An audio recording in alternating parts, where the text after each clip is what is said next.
The next block is the sewing machine. So this is what you're going to be needing. You'll need to pick out a fabric for your sewing machine, 2.5 inch wide strip, and it needs to be at least 19.5 inches long. A 2.5 inch strip of your background fabric, 19.5 inches. You'll need a small amount of 1.5 inch strip, a 3.5 by 3.5 inch square of your background, a small amount of black fabric 2.5 inches long by 1 inch wide, and the same with your background fabric.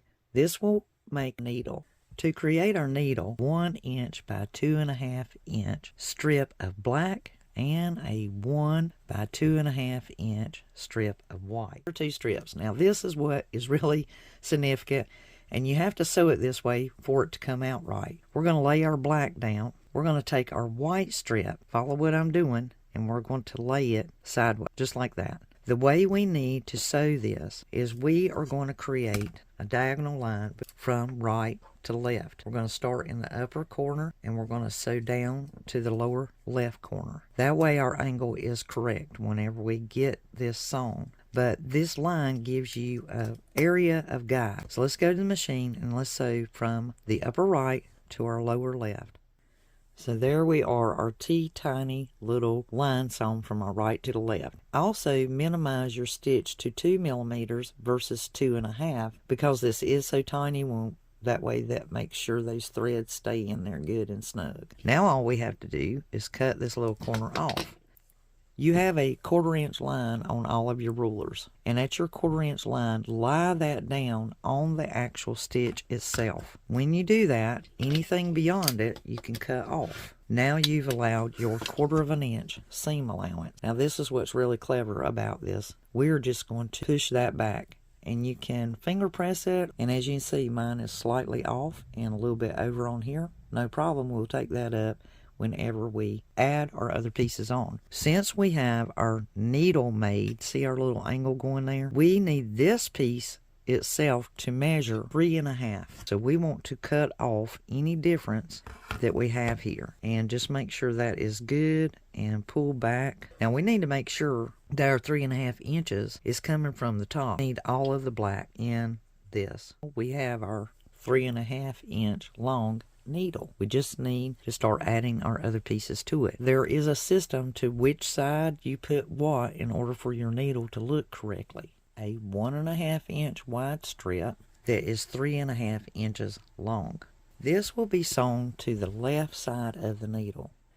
Now there is no harm in if you make your sewing machine go in the opposite way. If you follow the instructions I'm giving you, your machine is going to sit like this. But if you do it the opposite way, don't sweat it. You can make your machine going to the right. So we're going to sew this 3.5 inch strip onto this side of our needle.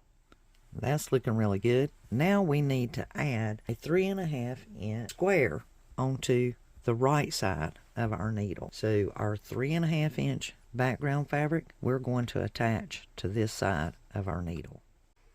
Now that's looking really good. When you go to the iron this time, make sure that you allow these, they're going to naturally just open up. And on this particular needle, because it's so small, we want to allow that. So we want to press these seams open just like they're naturally flowing. So that won't change very much. It wants to wing out anyway. And that's what we want, so that we see all of that needle.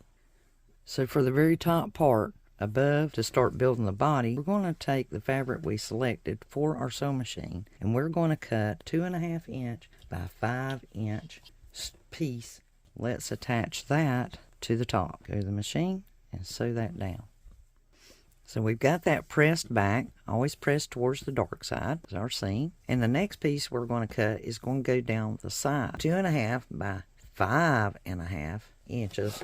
And if yours turns out to be a little bit smaller, like mine actually turned out to be 4.5 because of my seam allowances concerned, all you have to do is lay it against your ruler and measure it. And here we have 5.5 inches. That is the length once this piece is added on. So that's how we know to cut that one, 2.5 by 5.5. And this time when we take it to the sewing machine, because our sewing machine's going this way, so we're going to lay this down and sew it down the right side of our piece. That's looking fantastic. So let's press this open, pressing towards the dark side. I'm going to add a background piece on this side. And this piece we can cut out of our 2.5 inch strip. 2.5 inch by 5.5 inch background fabric. Now let's go to the machine. We're going to lay this right sides together and stitch down this side. Our sewing machine is really shaping up and looking beautiful. So now let's measure our length. So here's our strip, and naturally we're going to take it to the machine, right sides together, and I'm going to sew that down. So let's press this back towards the dark side and see how it looks. Look at that. Isn't that precious? Oh my goodness. That is adorable. As I said before, every one of these quilt blocks, if you wanted to make an entire quilt with the actual block, it would be just beautiful. We have a finished block here that is 7 by 9 per the instructions. Mine actually finished out to be a little bit smaller than that. The height of my block here is 7 1/4, and it's actually 8 1/4 inches long. If yours turns out that size, no worries. Now to finish up our sewing machine block, we need to put us a little crank arm over here. All you're going to need for that is an 1.5 inch by 2.5 inch piece of fabric, and your background fabric being the same size. And we're just going to take these to the machine and sew them together. And this will equal 2.5 inches in width. In order to attach this and make it fall where we desire, we need an 1.5 inch by 2.5 inch piece to sew above it. And then we need that's going to put our dial for our crank in that location. And then down below it, and this is depicting that your block is coming out the same as mine, but down below it we will need a by 2.5 inch wide piece to attach, and that will be sewn together. So let's cut that out. Okay, that will go above it, and we'll sew that together and attach it. And we will just attach this to the bottom and sew across there. And now all we have to do is take it to the sewing machine and attach our crank to the side. Now if you want to add a spool up here, when we did the ugly sweater block, we had all of these little mini squares. And one way that we can do this is, since these half square triangles are already cut, we can take 2 of them and turn them into, say, an hourglass. And the way we do that is we take the color and we lay the color opposite of each other. We've got that. And what we want to do is, with our colors laying opposite of each other, we want to go to the machine. We want to sew from corner to corner. And if it's easier, you can draw a line. Now, if you draw a line, one thing that you can do on this, sew down that line and then cut off this difference.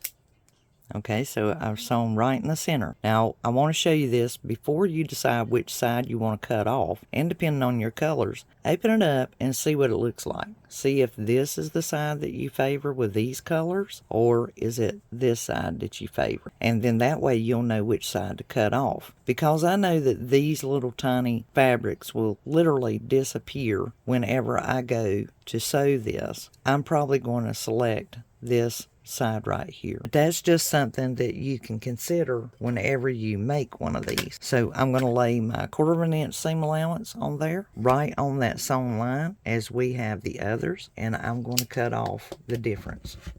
And then that way I now can press this open. So now I've got that pressed open. And one thing I want to share with you, when you do this hourglass one, when you're sewing those 2 minis together, press this seam open on it, and when you do that, it will put less bulk in the fabric because you already have one that's folded over. And then your new seam, press it open and it will lie a lot flatter. That way you won't have this puffed up place. Now mine measures 1 3/4 inch square. That's what I have. What I will do is, I am wanting my per se spool to be in this area, which is in this 2.5 inch area of the other fabric. Now, because of this odd number, I'm going to round it off to 1.5. I'm going to pretend that this is 1.5 inch square, and the same up there. And you can even square it down to 1.5 if it's easier for you. We already know that this is 2.5 inches wide. So we need a 2.5 inch by 1.5 inch piece to go on the right side. The difference that we will need is we just basically, as we've been doing before, we can take our ruler, and remember, I'm going to pretend this is only 1.5 inches. I'm going to allow my 1/2 inch seam allowance on this side and measure to this side. And I know that I need a 7 inch by 1.5 inch strip for this side of my sewing machine. I'll go ahead and square up my little square, and I'll just divide the difference in order to get that 1.5 inches that I am trying to achieve. And I'll cut off that little bit of difference so that when I sew this on, I won't be struggling with keeping myself vertically. And I'll do the same. I'll just turn around, take advantage of my right side dominancy. All right, that should have me right at it. I'm going to divide the difference on the sides. Again, just trying to divide that difference. My little spool, and that quarter can really truly throw you off when you're trying to do something this small. But I'm just adding more character and detail. Remember, you do not have to do this part of the sewing machine. You could opt to skip by this. So now I have these two pieces, and I need a 7.5 inch by 1.5 inch strip to go down the other side. And I might just have that already right here. Let's see how long this strip is. This strip is 8 inches long, and that's fine. I will cut off the difference once I've sewn it on to my machine. So let me go to the sewing machine, and we want this hourglass, which is our spool of thread, to be up and down. That way it truly looks like a spool of thread. You can lie it this way because some machines do have their thread flowing sideways. We're going to sew our 2.5 inch by 1.5 inch strip to one side of it and press it back, and then we're going to sew our 1.5 by 7 inch strip to the other side and press it back. Now that just looks plumb adorable. And I know that when we attach our other, we're going to just have a very small spool, but for the time being, we want to line these two seams up. As you notice, I pressed this one outward and this one outward so that when I get to these seams, I can lay that over it and it will nest up perfectly. Now we just need to attach that. Well, our little sewing machine just looks adorable. So let's square off this extra piece that I had here. I'll just center it on my mat. And I do know that my machine did turn out a little bit shorter, and that is all due to my sewn seams, and yours may as well, and that's simply okay. It happens whenever you're doing certain things, and don't worry about it. Do not even let it be a big deal. And this is just squaring up my block, and at this point we have a 10 inch by 8 inch, so really that's going to be somewhere around 10.5, maybe 10 inches, and at least 8.5. Mine did end up shorter, and I will actually trim mine to exactly 10 inches. It's a little bit of difference here, about 1/4 inch difference. And there again, this is where whenever you're sewing seams together and you got small pieces as well as the measurements, and depending on your seam allowance, if you did a scan or if you did an entire quarter, will cause differences in your block sometimes, and that is okay. You have the math and you know how to measure it. I've shown you the easy measure math of laying your ruler up there and allowing your seam allowances by adding the 1/2 inch on, and then you know the difference. Because if you already know your measurements here and you're doing something different and deviating as we did with the spool, you just have to remember that 1/2 inch seam allowance on each side, and then you can attach it without stressing and fighting with sizes. So if you have squared up your sewing machine, yours may be 10.5 to 11 inches wide, and it could possibly be up to 8.5 inches tall. And that makes a nice block, and it's just perfect for the holiday DIY winter quilt along series. Now we have a sewing machine with our crank and our spool.